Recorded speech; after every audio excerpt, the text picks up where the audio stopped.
What's up, guys? Welcome back to Conversations.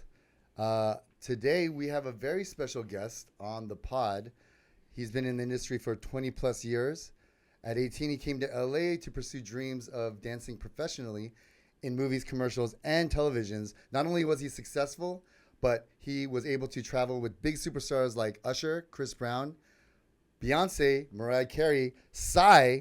He also works in artist development, but he is also one of the co-founders of #Lunchbag, which is a nonprofit based out of Los Angeles that is a humanity service movement dedicated to empowering and inspiring humanity to reap the benefits of giving through the use of social media.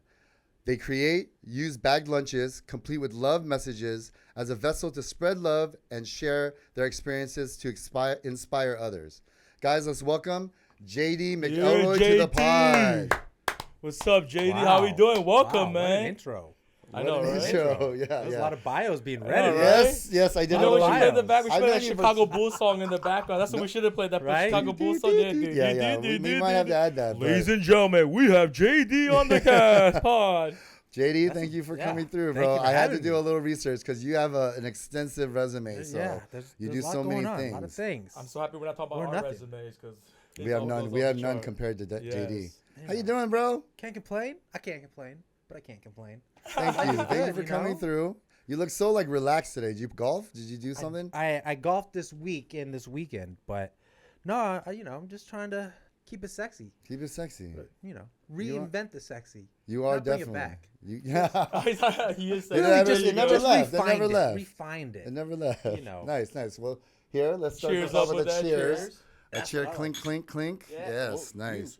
For the people who don't know who you are, because you're kind of, you've been in a lot of things. Guys, if you've seen movies, like any dance movie especially, or any music video from like 2000 till like, I don't know, like 15, 16 maybe, he's been in all the music videos for huge stars. So it's like, he's the Asian guy amongst all the black dudes. So Actually, on the white first dudes. time I heard JD, I heard that he was a professional dancer. And Oh, that's yeah. why I was like, oh, who's JD? He is I met the- him. Yeah, he is the especially within the Asian dance community, I feel like everyone knows JD just because he actually came in, didn't do the collegiate dance scene stuff, and just went straight to like the big pro stuff and like the commercials. So WWJD stands for what would JD do? Right? I'm gonna be honest here, JD. That is And that is actually what it does. and I don't know if I've ever told you. I might have told you this because we're pretty close now. But when I first met you, you came in.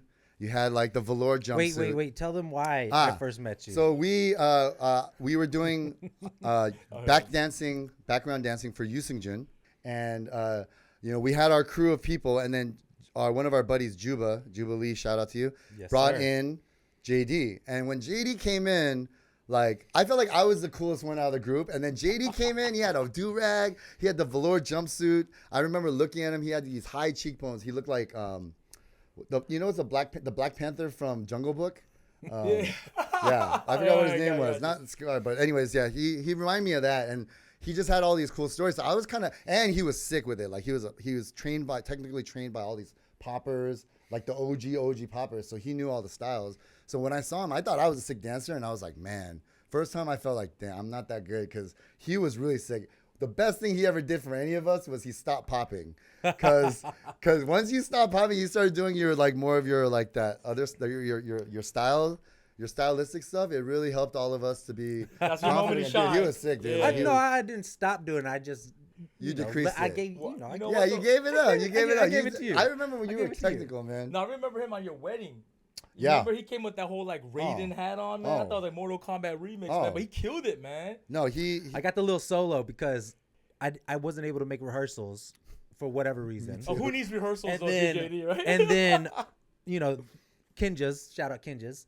The fellas, they had like a set that they choreographed, and so I Yeah. didn't make it. And so then I was able to kind of get like a little solo come through the middle. yeah. But yeah, I no, had that a was little- definitely No, a I good remember time. that stick That out was the stuff fun. because was it the Kinjas I was dancing, right? Yes. And it then was out of good. nowhere, Raiden pops out. I was like, "Who the fuck is it?" Oh, He know, does. one Well, of my- first yeah. of all, Yeah, and then when he busted out, I was like, even at that time, my girl that I was dating was like, "Who the hell is this guy? Can move, Oh, man." he- He broke necks in a It was good good way. that man. you like hold on to your girl. Oh 'cause- man, it's a good thing. It's a good.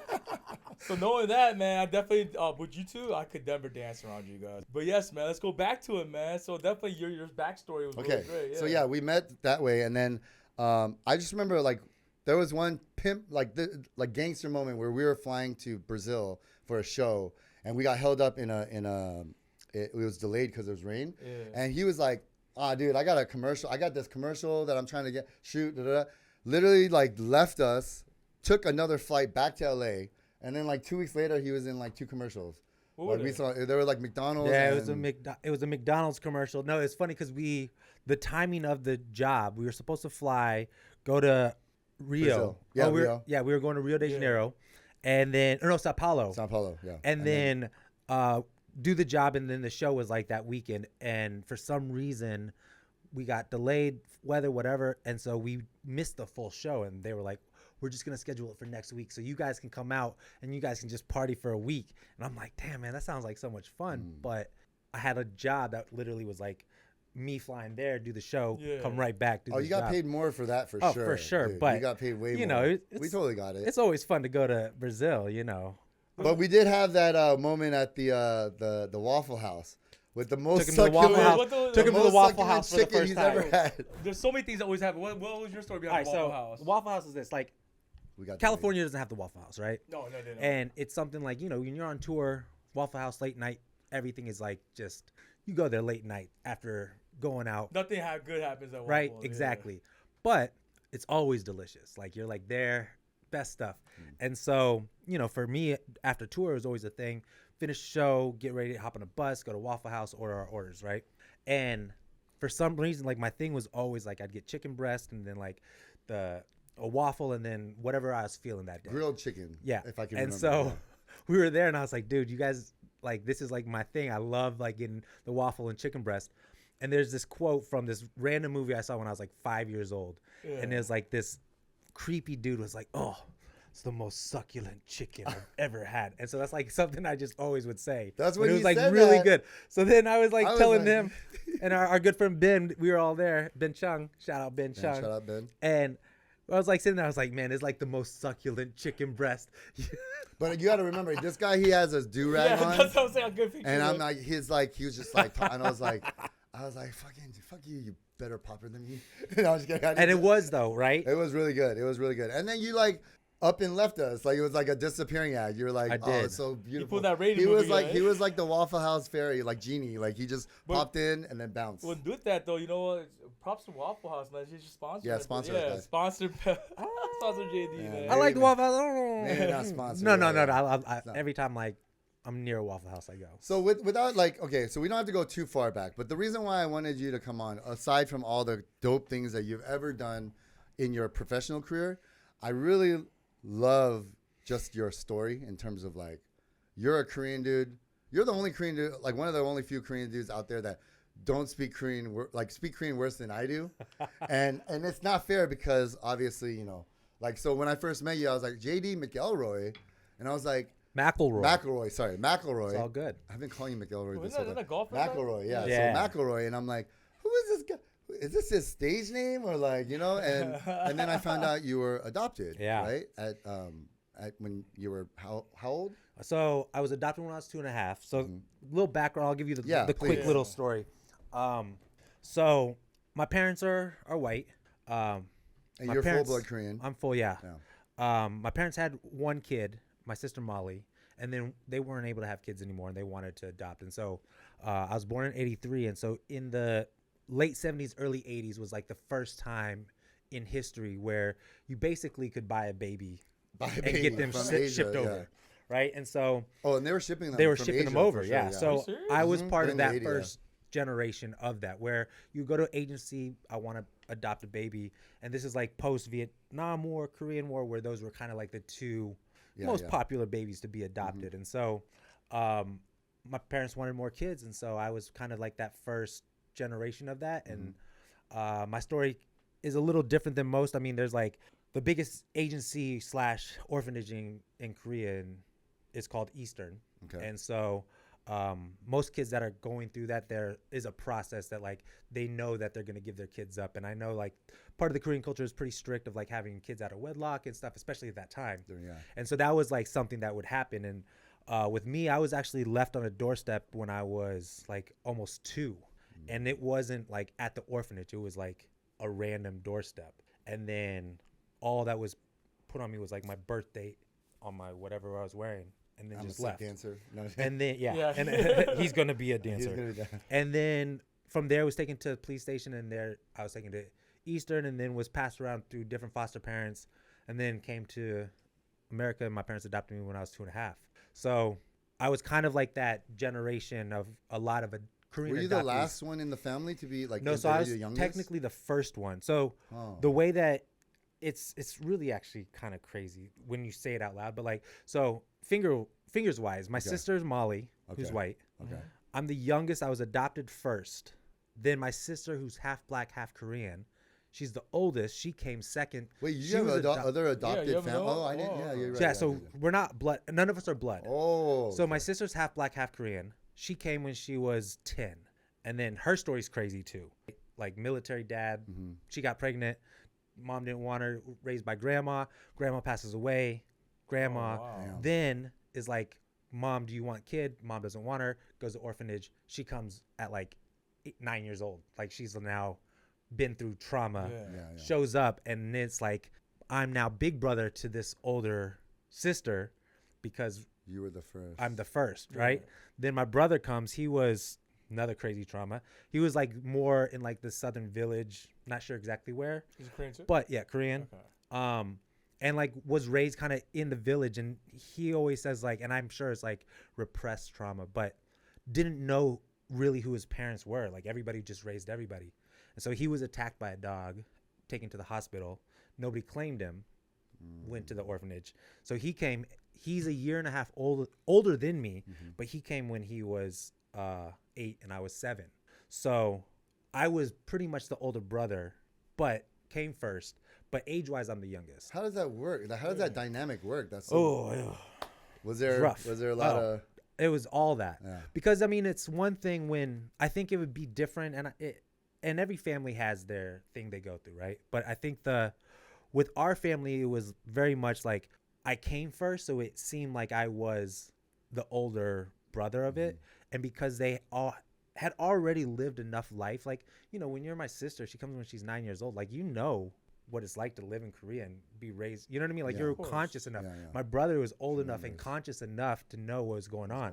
I came when I was 2.5, so I didn't have the same consciousness, but I also, very young age, knew I didn't look like anybody at all, right? And so all of a sudden then it's like you're thrown into this mixed pot of things and expected to figure out life of what a family is just off of the simple side of love, right?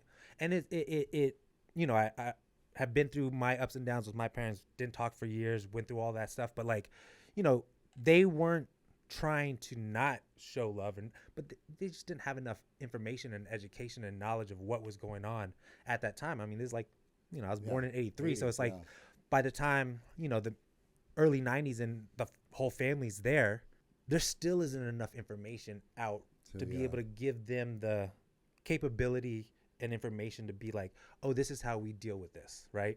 And so our family dynamic is That's interesting. I didn't know that your siblings. I didn't know that your siblings were Korean or like half Korean or part Korean. The question I want to ask is actually, you were the first one to be adopted. So when your parents adopted your sister and your other brother, I'm sure it was a much easier transition for them since they, you being 2.5. They must like Korean people too. Yeah, I know they must love Koreans, and also. Well, so to that. No. Like I was saying, that was the fad, right? 90s was African babies, right? And so like it changed through time with what was going on. It's like a trend, okay. Right? And so like in the 80s, that was what the trend was, and you would see that there were camps set up, like you would go in summer camps where you would meet other adopted kids that were white parents, Asian kids, and like that was like a summer camp thing. People got together. And that sounds fun. It does, man. Yeah, but I mean, it's like you see them once and then you don't see them again, and you just know that there's like other random kids out there. But and this is a time too where there's no internet. Yeah. So it's like you see, oh, there's another kid that was adopted and has white family, and we kind of understand each other. And then 3 days later, the camp is done. You're like, yeah. Man, but I tell you what, though, 2.5 years old, growing, that must have been like for you, just adopting to that. Were you ever curious, like, why am I Korean and like? Oh yeah. No, I'm saying like no, skin color is very different. No, it wasn't. I'm saying like skin color is different. So when you went to school, like with your sister, you said that's your sister. Live, I'm pretty sure other students were like, "What's going on?" Yeah. Oh no, it definitely at a young age, right? It's like you can't comprehend like what it is, but you know you're different. Yeah. Right. And I think like for my situation, it was like I knew how different I was and was like always getting into trouble. And it was always my fault for some reason. We all know why, though. Yeah. But in Colorado. Yes. And then would have to come home. And it still wasn't like I saw people that like I could talk to that looked like me and was me. And when my brother came, it wasn't like, my brother's a big dude. Like he's, I think now like 6'3", 2 something. Shit. Like he's a big guy. Yeah. And in 8th grade, I was 4'10". I didn't catch my growth spurt till later. So like I was always really, really small. He was always really big, but yet I was his big brother because he came late and like I had to show him around. And there was a lot of like, and rightfully so, like he didn't understand what the fuck was going on. You know what I mean? Like he's a kid throwing into all this shit and like is like, yo, follow him. He'll know. And I'm like, yo, like, come on, little bro. I'm dealing with my things. I'm getting bullied at school. I'm going through all these things, and now he's like, oh, I get to get bullied too, right with you, buddy. Like tag team, man. You know what I mean? Like so being in Colorado and being Asian, especially during that time, which I mean, feel even now there's not as many. There's not, the Asian community is growing, but it's not huge, right? Oh yeah. In Colorado, so it's like facing like racism and shit like that. Is that why you're a dancer? Is that I was gonna say that. What guy is dancing like your getaway therapy? No, they're like the dance. Stop you from getting beat up. You're just like. So technically, right? I didn't start dancing till like my freshman sophomore year in high school. So I played sports. I did all that fun stuff, and like excelled, did well. Played on like the traveling teams and like all played soccer, basketball, and those were like the two big things. Like my mom's dad coached Michigan. Oh snap! The college took him to Final Four, all that stuff. Then became the athletic director at Arizona. The reason that Arizona and Arizona State were in the pack was because my grandfather.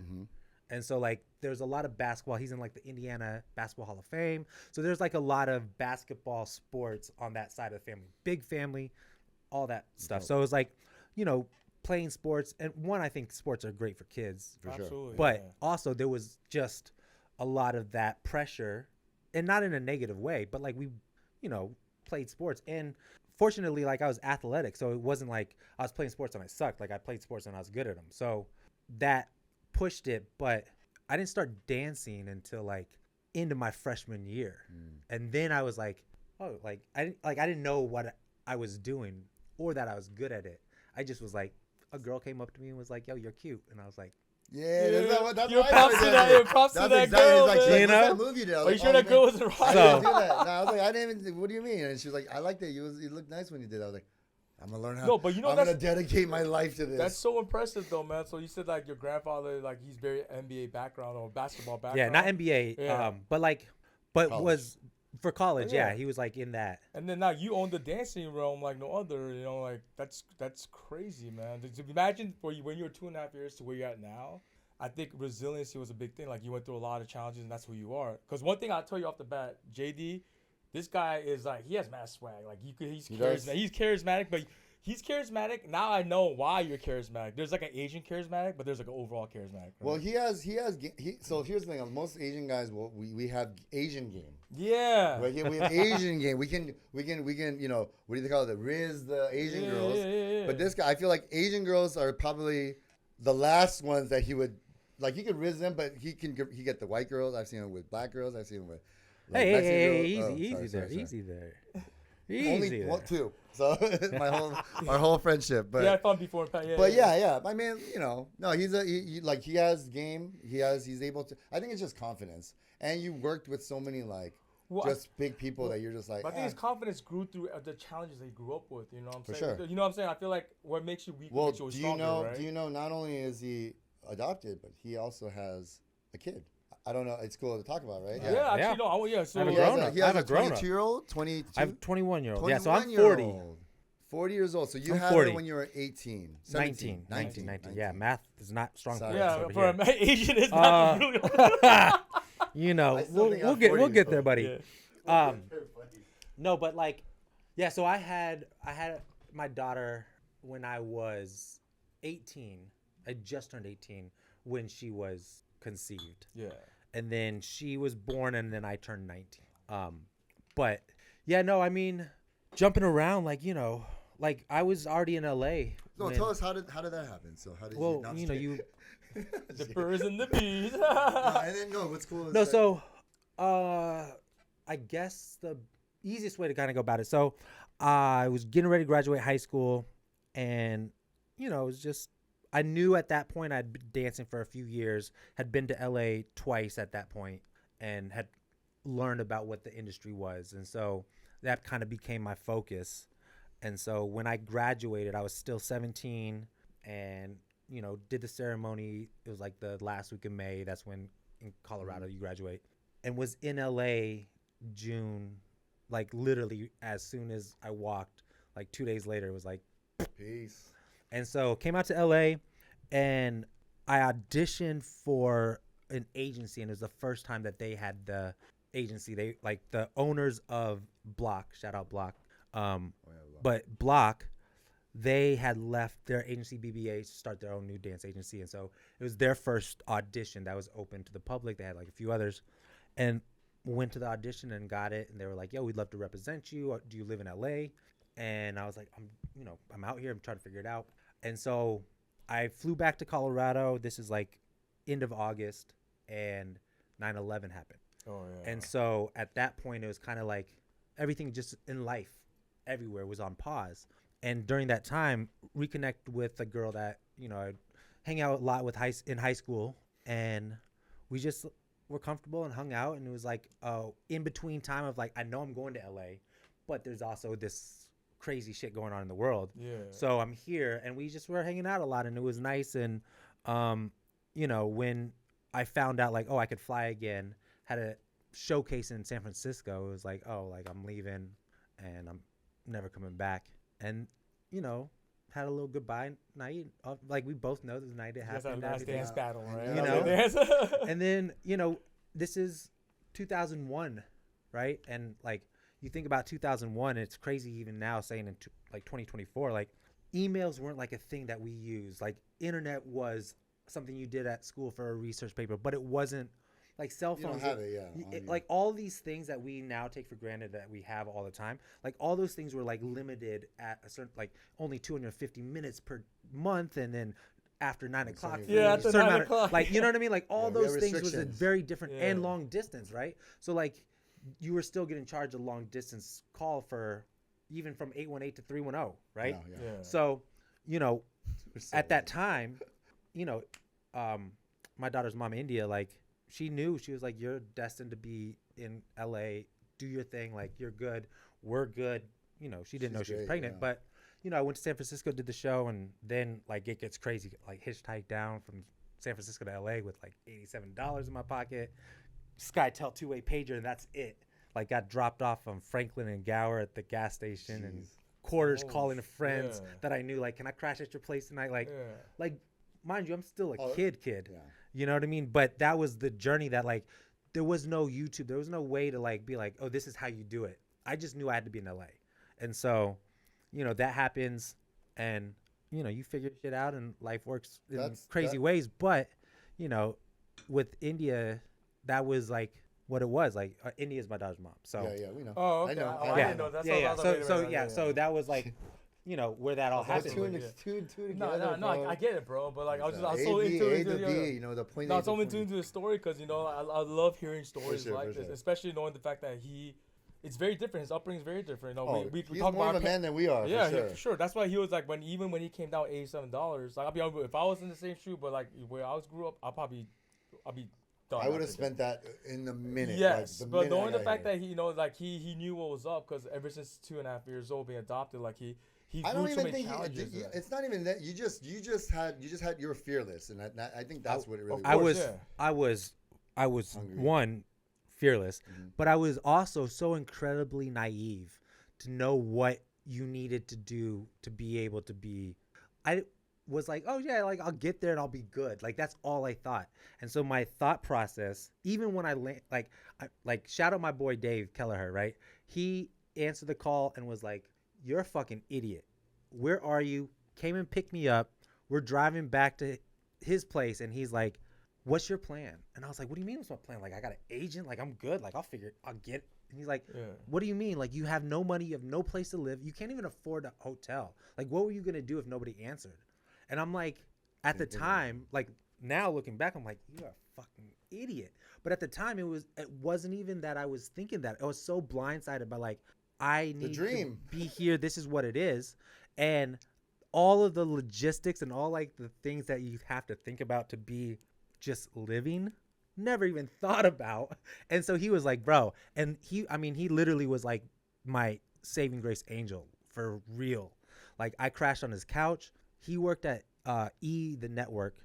He took me the next day, with him to work, and I just walked up and down the street like trying to get a job. He was like, you need to make some money somehow. Side money. So like walked up, got a job that day, got a job, got a call the next day. And I didn't have a cell phone, so they called my friend Dave's phone and was like, "Hey, like if he wants to come in tomorrow, we work the same hours as like it was called Briaz. It was like a little panini soup spot that did like lunch for all the workers that worked, on Miracle Mile. And so it was perfect. Go to work with him in the morning, work at the Briaz, make some money, and then in the spare time, like try to figure out like if I can dance, how to like take the bus, get whatever I needed to do, and so. He really was like the first one that like saw that and was like, oh, he's trying to figure it out. I'm gonna let him crash on my couch. This is where it gets so crazy. His roommate and him got in a fight and they kicked him out. Oh shit. And was like, yo, like you can stay here, but we're gonna make it uncomfortable. So his friend, he grew up in Florida, his friend let both me and Dave sleep on his couch. So we had air mattress, little twin air mattresses next to each other on their couch. Air mattresses then? Yeah. Shout out Jake, by the way. Shout out him. And we slept on his couch for like a month until Dave found a new place. But I literally was like just crashing on couches, and I worked at this restaurant. What was your first big break? Yeah. The first one. My first big break was actually my first audition, which was a Pepsi commercial, which was like NFL Super Bowl commercial. Super Bowl? Whole that's nine. a huge. That's a big. And so it was like the clear Pepsi commercial. That's was like it? couple, No. That's like at least 20, 30. Am I wrong? we're not talking about that. Okay. So yeah, so like I'm out there, and mind you, like, so I'll give you timeline. The end of like right before Thanksgiving is when I went to San Francisco, did the shows. This is now like mid-December, hitchhike down. I get to LA like 2 weeks before Christmas. I'm now at my friend Dave's place, into like the beginning, first month of January, second month of January, right? And so that first month of January, I'm like now taking classes, meeting people, the whole nine. And there was one of the guys that I was taking classes with and stuff. He was with Britney Spears and touring with her and stuff. And so spending time like learning from him. Andre Fuentes was like literally rest in peace. You were my mentor, everything. He was like, yo, there's an audition. At the time I was Harlem Shaking. I was doing everything, right? He was like, just come crash the audition. And I'm like, I don't know the ins and outs. Like, am I supposed to do this or not? And so I go, it's all black. The whole, everybody there. And I don't know if I'm supposed to, like, is this okay? Like, am I going to get in trouble? I go in, I see Rich and Tone, who are these choreographers that Samoan dudes, long hair, they were in everything. And they were like, people, I was like, oh shit, these motherfuckers. So I go and I do my thing and I leave and I'm like, okay, whatever. I get a call from my agent a couple days later and she's like, hey, did you crash an audition? And I was like, oh fuck. Like, You're in trouble. like, this is not good. And she was like, they want to put you on a veil. And I was like, what's a veil? They're like, they're checking your availability for these dates. They want to book you, that's formality. And I was like, I don't know what that means either. Like, yes. This is all new to me. I'm available right now. And so then, they were like booked, shot at Universal Studios. And it's like 3 of the people that I watched in music videos all through high school, they're like the 2 choreographers, Rich and Tone, this guy Fly, who was like choreographer for Usher at the time. I was like, Francis Lawrence was the director. And then the commercial was like, at the time it was like, Harlem Shake, and they had the Atlanta style, and then like Clownin', and that's like when all that stuff was popping in LA. And so it was a part of a Ludacris commercial. Oh, snap. And I feel like so I was the only Asian in the commercial. And so we shot the commercial, and I didn't even realize like that you got resist. I didn't know anything. I was fucking like so green. Yeah. And so then shot that like the end of January, and then didn't have a clue of what was going on. Next thing you know is like getting calls from agency like, hey, do you want to do this music video? And I'm like, yeah. And then I'm in like another music video background, like not even dancing, just like behind the scenes, extra work type thing. But then it's like hi-hat and I can't think of his name, Dave. He did all the music videos, right? Dave Myers. I'm acting like I know these. Right? Dave Myers. Dave Myers is like this director, and he directed all. It was like Hype Williams, Dave Myers. They were the motherfuckers, right? And so then all of a sudden it was like hi-hat choreographing everything. Dave Myers directing all this stuff. Getting called weekly doing music videos, and I'm like, yo, this is crazy. And then I'm like being like the featured dancers in all these music videos back to back, like every week. And like I'm like, yo, this is crazy. And next thing I know, it's like 4 months later, I crashed Audition for B2K. At the time, 106 in Park is the biggest thing in the world. B2K and Bow Wow are the biggest things in the world. And I'm like, booked that job, and I'm on tour, like the biggest summer tour in the United States. So you're like the wedding. That was like when you were starting to eat, right? And so then, it's like the wedding crasher dancing right here. And so then it's like, I'm like, we're all, I'm a kid still, I'm like 18, and so. It was a crazy time because like it just all started like happening really quickly. And then B2K, you learn business later on in life, and you're like looking back, you're like, what did I do? Like that was so crazy. But we got paid literally like nothing. If you know any stories about Chris Stokes, the shit was crazy. Yeah, I know. I've heard some stuff about him. I also was like on the biggest tour of the summer, so it was like, and this is like where the shit gets super crazy. When you talk about like tour groupies, life on tour, in 2002, it just turned 2002. You're the only Asian on a tour like this. Plus, I'm 18. Like I'm not mind grown up yet. I'm still a young degenerate. What you lack kid. in experience, you make up for enthusiasm. enthusiasm. That like it's the wildest thing ever. Like we sold out Madison Square Garden 3 nights. Like I had on my like list of goals, like perform in Madison Square Garden before I'm 25. Dope, I'm 18 and doing 3 nights sold out. Like shit was crazy. Had all like in that time period, it was like biggest commercial on TV at the time, and then biggest summer tour, and I'd been in LA like 6 months. And that's crazy for for a Korean guy. Well, I mean, people probably thought you were Filipino, or like. No, I mean, at the time, no one cared. At the time, consciously, everybody, it was Chinese. That's all Asians were. There was no thought process. And like, even me, when I first moved to LA, I remember the first time. It's just so funny to me, thinking back too. So I went to the Glendale Galleria. Yeah. And everybody, they were like, oh, that's like the Persian Armenian Mall, right? And I was like, I don't even know what that is. Yeah. Like, I didn't even know what that meant because I never had met anybody in Colorado that was Persian Armenian. Yeah, it's too cold for I them, didn't even like just them saying that. It was like, what does that even mean? And so like my culture shock moving to LA, especially like coming to K-Town, like I'd never seen Korean girls. Oh, Korean girls. Right? And I was like, oh shit. Like it just was a foreign thing. Never saw them on TV. Yeah. Never saw them anywhere. So it was like you show up in LA, diverse in a way that like you've never seen on any scale. Colorado, there's none of that. And then on TV at the time, none of it. So you're like walking around and seeing this whole new world of shit for the first time. You're like, what the fuck is going on? And then had to deal with like this shit of like Koreans being like, oh, you're adopted. Yeah. Like, well, you probably got some shit. Oh, I got a lot of like it. racist or whatever, like shunned away from. I got Koreans. more racism from the Koreans, man. They hated me. You, bro. You know. No, but it was always like, yeah, we suck. you know, there was definitely we can suck. Sometimes. There was definitely like tension with a lot of situations. You know what it is? It's just that everyone would love to pull off what you were pulling off. So we just had to find something, or they were probably finding something. Even me, I was trying to find something to hate on you about until I started getting to know you more, and I was like, oh, this was the hella dope. It's just because my own insecurities of not being able to wear a do-rag. I bought a do-rag to keep my hair intact now. As an old man, I got one, and I still wear it every night. I'm like, no, I can't do this.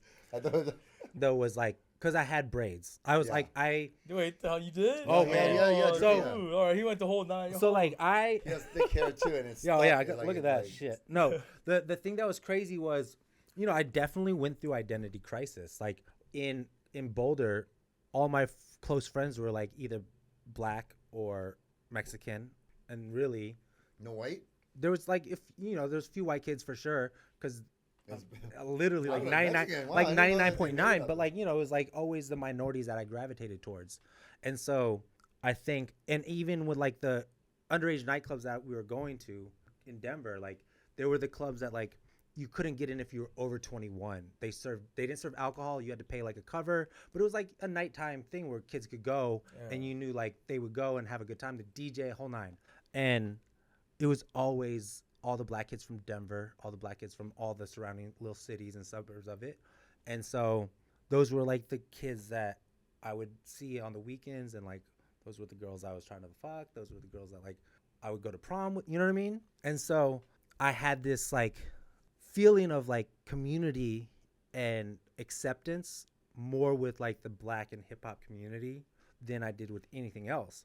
And so when I moved to LA, like I also was a kid. I was confused. I didn't know like who I was, what I was. I had never gone through like the process of who am I, JD McElroy. It was just like whatever.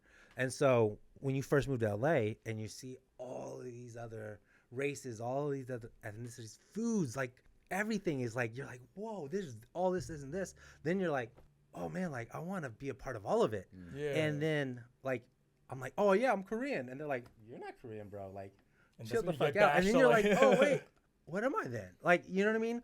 So you go through like all those thoughts and. No, we've claimed you. Okay. Yeah, so I mean, I went. It's like Dave Chappelle draft. Yeah, draft. But number one pick. It was a little shaky in the beginning. We'll trade out Tiger. We didn't know where he wanted to go, but now I know he's Korean. Korean. Man. But so, I mean, I definitely. K-Town before K-Town is what it is now. Like back in the day, K-Town. I was a different beast before. Let me ask you, when did you finally like decide, or not decide, but you're like, because I know when I met you when we were younger, and like as we got older, I saw a shift in like your interest in Korean culture more as we got older. But when did that happen? Was it always kind of there that you were like? It was. I mean, really, it was my daughter, right? Mm-hmm. I think as a parent, and I think for me as a parent, not really knowing any of my cultural background, right? When questions kind of come up and you're starting to think about like, oh, like, how do I want to raise her? How does, like, you know, me and her mom, that's a whole nother podcast, right? Yeah. But like going through all the stuff we went through and figuring out everything in the capacity that we had as kids, raising a kid, right? Is like, what is important to me, right? And I think me not really knowing anything about me, right, was something that I slowly was like, maybe I do want to learn a little bit more about the culture just because Taya is half Korean. Mm-hmm. And not necessarily that she's going to be brought up in a traditional Korean culture or even exposed to it, right? Because she's being brought up in Colorado. But at least like having a little bit of understanding when, you know, we're here and we're doing things and she gets to meet and be around like my Korean friends as well, that she gets to understand like, look, I didn't get it and I don't have it, but at least you get to meet and see a little of it and be exposed to it in a way that I wasn't. And even more importantly, is it wasn't that was trying to give her like, you're Korean and you need to be Korean. It was like, let me just at least give you a little bit more than I got, because I don't know any better. I don't know any more, right? And so I started to really hang out more in Koreatown, try to meet people, spend time in Korea. You know, worked with Korean artists and was out there, did the whole thing, went to Eastern, saw my files, like the whole crazy shit. Did you actually meet your? Nope. Okay. Yeah, a lot of closed doors. You know, I mean, you know, my story, unfortunately, is just one big door shut after another. I mean, I remember very vividly, like, sitting in, at the time, the president's office, and it's like looking around, it's just files, like the craziest room of files. Just, and I'm like sitting there, like, just that's all people. Tears, right? And I'm like, yo, this is fucking, and files, small, everything. Yeah. And then he brought my file, and it was like 2 pieces of paper, and like you opened it, and it was like pictures with 2 foster mothers that I had, and then a photocopy of the piece of paper that was left with me. And that was it, because that's all they had. And so then it's like, you see that, and you look, and it's like some files are like as thick as this wall, right? And you're just like, that's what it is, you know? And in that, not moment, but in that kind of like era of my life, it was like, okay, this is acceptance of what that is. And then, like, how do you grow from that? How do you make, like, this, knowing that you're not going to ever get that, let that go and give that to Taya, my daughter, and she be able to at least get some experience in some way of whatever that is. But she's never going to get the full story, because I'm never going to get the full story. Yeah, 200%. But, you know, give her whatever she can to be able to take it with her. And it's funny, because I did the 23andMe. Oh, okay. I was gonna get to that actually. You do a 23andMe, right? And it's funny as shit, because I'm actually doing your results. Let's see it, man. I do the 23andMe. Yeah. And it comes back all of Asia, like, wow, all of it, 100%. And it's like from the top to the bottom. All Asians. And so then I'm like, yeah, this is. Then maybe 8 months later, I get an email. It's like, hey, we've updated your thing. And one it's country like, out, that's right? it. Pretty much, right? And then it's like shortened a little bit. And then by, you know, a couple years later, it was like 100% South Korean. And then I'm like, hey, 23andMe, better When I amp up first your met game, him, man. I was Amp up like, that he game. has the high, like, Shiguro cheekbones. Like he like would have grown up in the mountains, like. Well, you know, like I've actually listened to a story. You know, like everyone has their own path that's given. You know, you play with the cards you dealt with, right? But I'm just wondering if he was with his parents in Korea, would he still be dancing? That's what I'm curious. That's an interesting question. That's a very interesting question. And obviously that's played in my head. Yeah. A million times. And I think about this, like, it's not like the same question would be like, if LeBron James' dad was around, would he still had gone through adversity and been fucking LeBron James he is?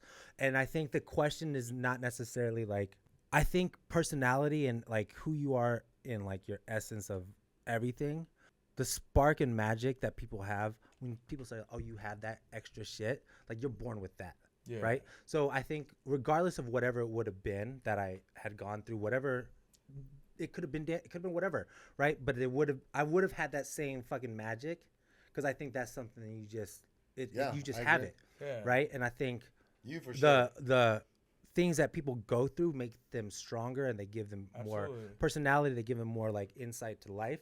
The reason why certain people are they had that shit is like, it's just an unfortunate. Not everybody gets it, but it's what you do with it. So some people will get it and they just can't take advantage of it, right? But then, you know, so I always used to think like, oh, what would it be like if I like was in Korea and I knew my family and blah blah blah blah. Might have been a K-pop star, dog. But I also could have. I could have fucking, been swagged out and married like the daughter from Samsung. Yeah. Like, you know what I mean? Oh, tell me. You know what I mean? Like, it could also been working in a multiverse would be like that, right? Like, you could have also been in a farm in and I could also, I also could have been fucking like, every day these rice fields are killing me, you know? While dancing. Well, yeah, maybe. No, but that's actually crazy. The thing is, like, where could viewers see your dance clips? I mean, so Because the recent one I saw was he did with Bruno Mars, right? Was it Bruno or what was it? Cool. Well, he was in a Chris. You were in a Chris Brown. Oh, it was Chris Brown one, the recent one, right? Chris Brown one. Oh yeah, we did a reunion video. He has a whole reel. You can find it. Probably not recent stuff because he's now. You're focusing on. Like, I mean, the thing is this, right? Dance. You go through. I think in life everybody goes through certain things where they feel like X, Y, and Z defines them, right? And I think dance, like for me as a kid, obviously, like as a young adult life, right? That was like my identity. And then now as 40, it's like dance is something that was a part of me, and that I have to accept as like that's me, right? But I don't. It's not like it's dance isn't what defines JD. No, for sure. Right? Yeah. I think people can search. Like I don't dance anymore, right? So it's like you can search and look at like old shit of me, and I look back and I fucking love it. And I even see like things. I'm like, damn man, that's fucking wild. That like the reminiscing of memories. I'm like, that shit crazy, right? And it's super dope. But I look at these kids now, and it's like, man, like I would never want to step into fucking ring with them. Well, let me ask you this: like so they are. You see that 21-year-old daughter? Is she a dancer? Oh, no. She looks just like him. I don't want to say she has two left feet. She's really pretty though, so he has enough problems to worry about than her being a dancer. So what does she do? I don't want to say she has two left feet. No, she's not a dancer. From the she's I mean, and me and her mom, like she salsa dance. We do Latin stuff, and she's dope. But no, Taya she didn't get the dancing gene. Skipped her. But I mean, so the thing with Taya, which is she's a better version of both me and her mom. I look at that like that too. Like if she is literally like everything that I've accomplished in my life, like all of it, like she's better than me, than all that. And same with her mom. And like she's in Rome right now, finishing up she just finished her junior year at John Cabot University. Oh, okay. Has one more year out there. But like my favorite thing in life, people meet her and they're like, she is dope. Your daughter is you did a by good far job, like the coolest, dopest kid I've ever met. More mature than anybody I know. Everything. She has like, a sense of like a good head on her shoulders, and it's a lot because the way I think it was just that because you were young and you had to find that balance between like what you were doing out here and also being a dad and being there, being present, all that, and like so I feel like maybe when you were younger it was a little bit harder, but as she got older it was a lot. Well, I mean, her mom is a rock star. Her mom's She's like dope, the dopest. Are you guys? No. They have great. But we're best friends. Okay, we went through a lot of life. But like, her and her family are like where life in technology and everything that had switched in like the early 2000s. I think we all understood like emotional value, therapy, trauma, all these things kind of like allowed us to be young parents and go through that without feeling like we had to fall in this traditional value of what all of it was, right? And because of that, her mom understood and allowed me to be what I needed to be everything in that realm. Yeah. And her mom and dad, India's parents, Taya's grandparents on that side, also understood that Taya didn't need to have the traditional like upbringing of mom and dad together to make this work, where if we could all figure out how to communicate, figure out how to do this all together, then it didn't need to be this like old school mentality of whatever that was. And you need to be here, you gotta be around. And I think like that freedom of not having to have that pressure put on you gave us all like the power to be like, how can we be great and do this the right way and not feel like, oh, like this is wrong because it doesn't fit this mold or this whatever. Very unselfish. Let's fucking go, because we all know that this is what's best for it, even though it may not be in the traditional sense, but let's fucking figure it out. And I think, I mean, to this day, like Ryan knows, India is and will always be the greatest woman I've ever met. And that's what I always say. You know what I always say. And that doesn't mean on a romantic level. This idea of like friendship and like being able to love somebody is not just because man, woman. Has to be me and her boyfriend now, her ex, like all, like we've all had our whatever. But like he just ran a 33-mile race. Right? Text him. bro, you're a fucking beast. Like, that's crazy. Like, that's the relationship I want. That's the relationship I want to curate and have, where Tay understands and sees that, right? The fact that, like, my ex-girlfriend still gets to talk and have this relationship because we were together for 5 years and have a mature understanding. Like, they built a relationship. Why wouldn't they say happy birthday? Like, oh, like, I hope everything's well. All, like, it's like you get so caught up on all these other things. Just kindness. And overall kindness. You know, with India, she understood it. You know, your story reminds me of this quote that I read, and it's something that resonated with me as well. As a parent, and this is a prime example, like, don't be so hard on your parents because it's their first time as well. You tried your best, and look at where you're at, or look at where your daughter's at, dude. Like, that's also, that's you kind of hit the like the jackpot with like the baby mama being cool. Oh, as for heck sure. too, you know? I definitely that's a gift. That's man. the biggest- You don't see 100%, that, 100%. because it's always a two-way street. You know what I'm saying? If one's like. But I also know, like, there was a time where I could have given up, and she pushed me to give up. Right? She had a boyfriend. They wanted to do it. They didn't want me around. You know what I mean? But like, get out of the. You know, life, yeah. life, And like for me, I was like, I need to have her in my life. Absolutely. Right. So the give and take, but at the same time, it's like you don't. Sometimes like what's right in front of you, especially at that time as a kid, you're just thinking of like, oh, like, does this work or make sense? But like the foresight that India really understood was like, we can make this shit work. And her allowing Taya to have the relationship with me that we've now cultivated, you know, like there are tons of parents that have that. No, you can't do that. She Don't was, talk to him, yeah. Nice. Yeah. And she understood that even when, you know, her and her dude broke up at that time, and like she saw that I was constantly trying to be persistent in seeing her, it switched right away and was like, yes, you want to see her? Let's spend everything, right? And like, even if it's like, oh, I'm flying in town, I have 3 days off from tour, I'm coming back to Colorado, let me see Taya. It was like, yes, right? Yeah. And so when you have two parents that are both champion each other to like try to figure it out and do the best they can, you know, it just it changes the game a little bit.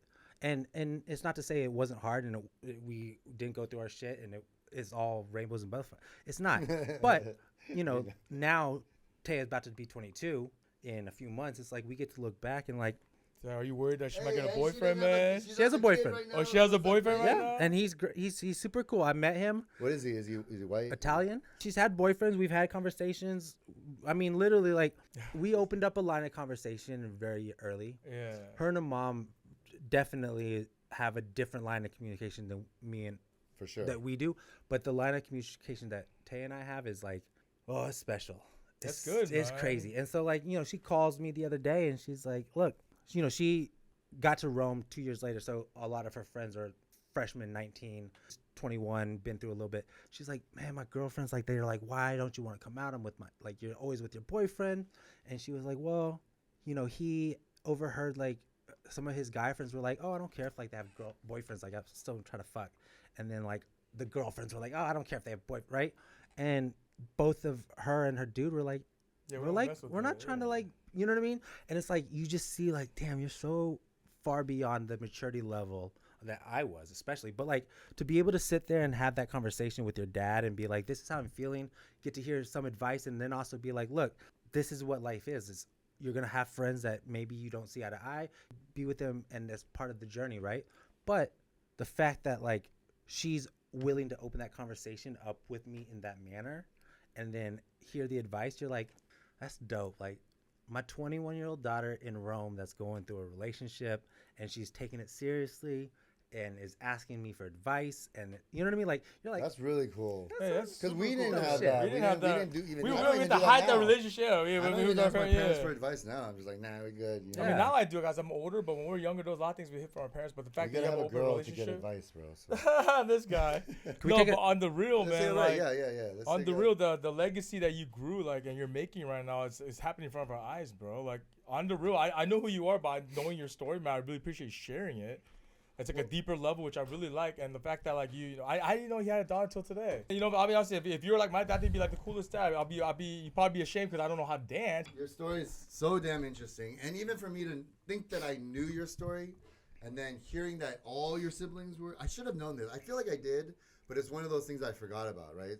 And I know we wanted to talk about sports, so We can talk do that about on the everything. next one? We can talk about everything. No, We don't wanna do- no. Next one I want to do because I like this. Wait, I hold don't. on, let me- Yeah, but I want to bring if your daughter could come on the podcast next time. Yeah, we'll see if Like, Tia's yeah, available. she's down. She's in both of you. Rome, Yeah. so Yeah, when she, But like one thing that we do, we want to do with our guests, especially, and this is actually really interesting for you, is we ask a couple questions, right? And one of the questions is, what do you like about being Korean? What do you think the best thing is about being Korean to you? 'Cause you're that's Korean. actually a really, really tough question. Because I don't really identify. Like, I know I'm Korean, right?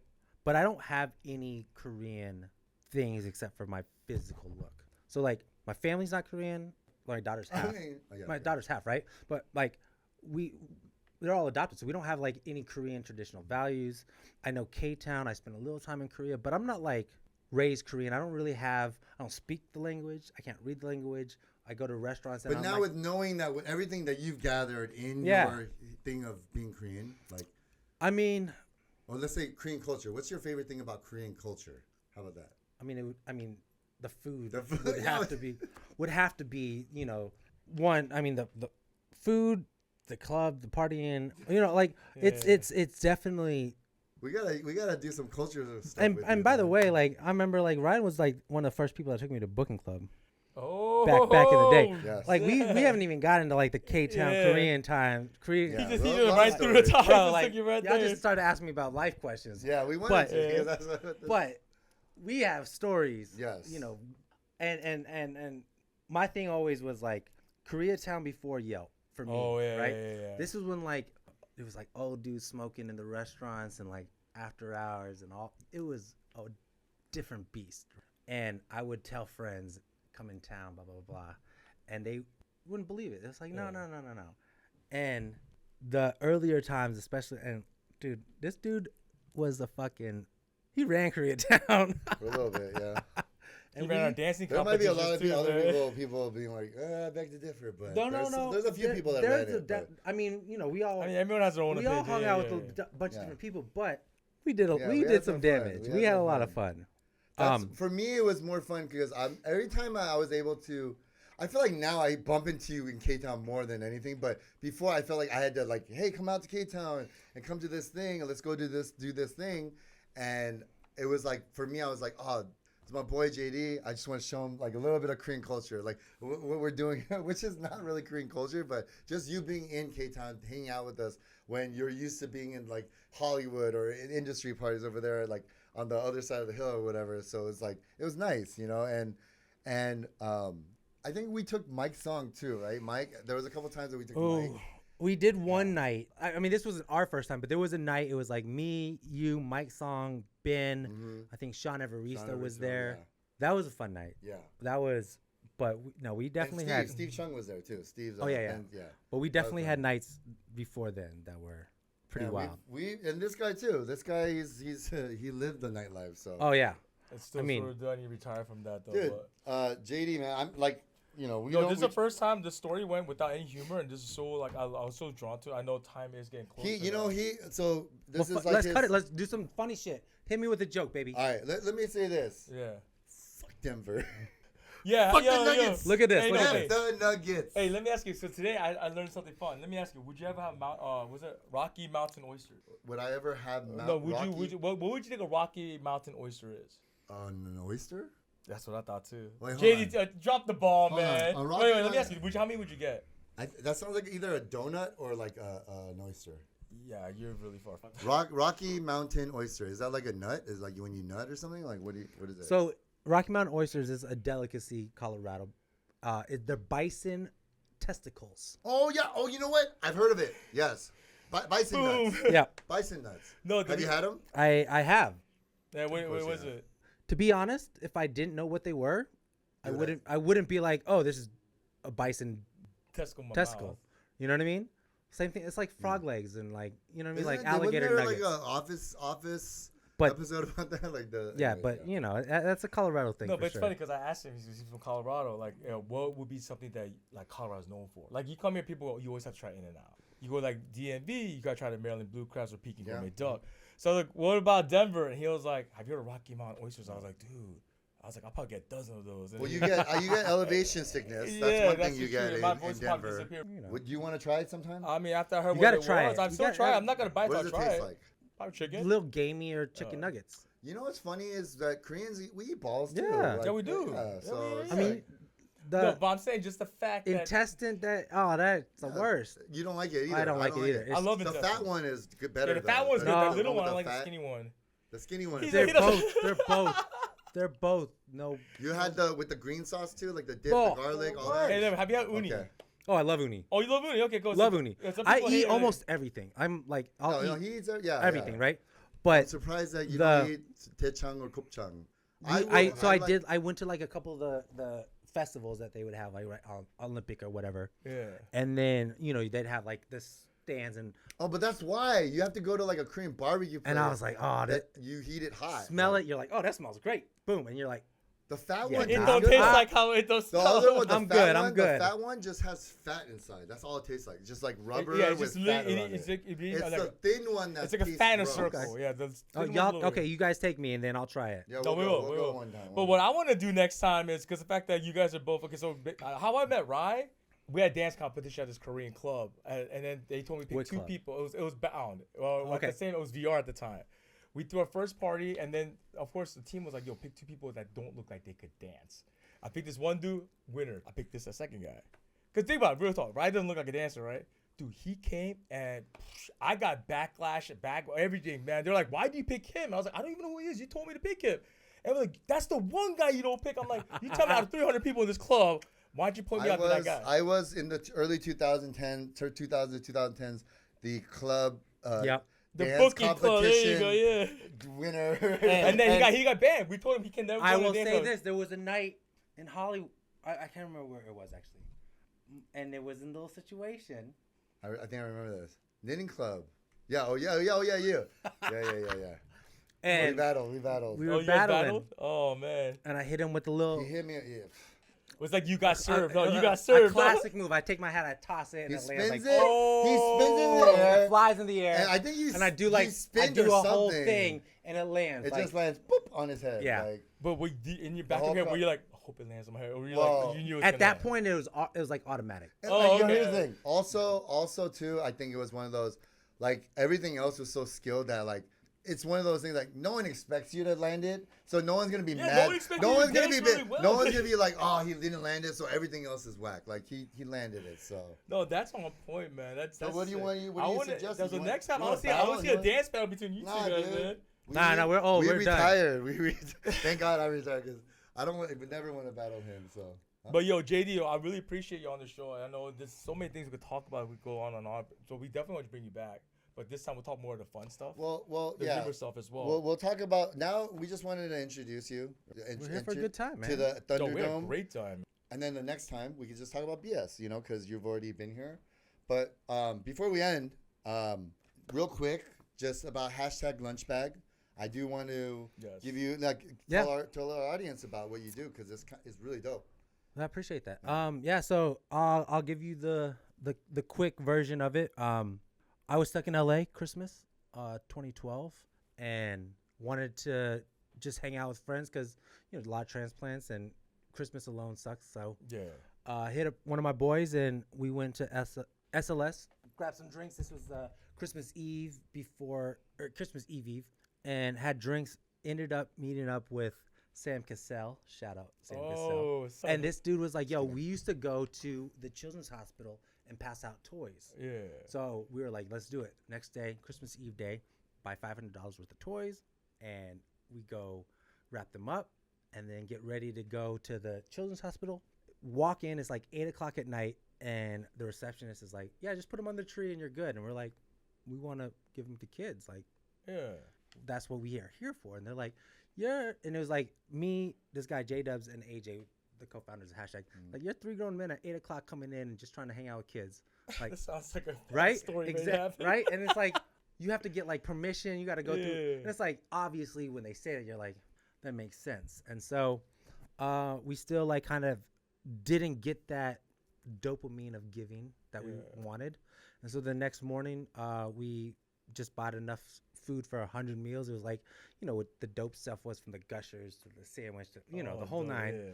Wrote 100 little love notes and passed them out in Santa Monica and Venice. And through social media, it was just like, hey, like if you're stuck in LA, want to come hang out with us, this is what we're doing. Come to the house. We're passing them out this time.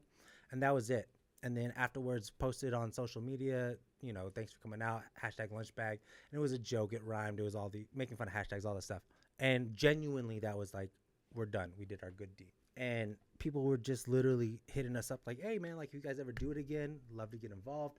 Or organization is this, whatever it was. And we were like, I left. I was on tour at the time with Mariah Carey. I came back at the end of the month, and we were like, yo, let's just do this. 3 of us, invite people once a month, see what happens, right? And so we did it the next month. Friends showed up. The month after that, it was AJ's birthday. We were like, he at the time owned the Parlor, which was a bar on Melrose. Was like, we'll do it at the Parlor, and let's try to do 1,000 meals, and we'll go down to Skid Row. And we had like 250 people show up, DJ, full party. Oh, wow. Like, it was crazy. And then next thing we knew, friends from New York, different cities were like, yo, we want to get involved. Next thing we knew, it was like celebrities that we'd worked with and known were showing up to our events. And now it's like 11 years later, over 150 cities around the world, over 150 million meals, worked with almost every major organization and celebrity, sports, everything, right? We do like MLS, the basketball. From the MLS, Soccer, they do theirs 4 times a year with us, right? We did the All-Star Weekend with them. Like, we did from the Lakers, the opening of the LA Rams, from Atlanta Braves, New York Knicks, to random ass people. And it's just been this thing where it's like, we're not trying to end world hunger. We're just trying to build community. We always say it's like, a lot of times the opportunity doesn't happen until somebody does it, right? And when it does, then people start to show up. And when people start to show up, you meet people that you've never met before.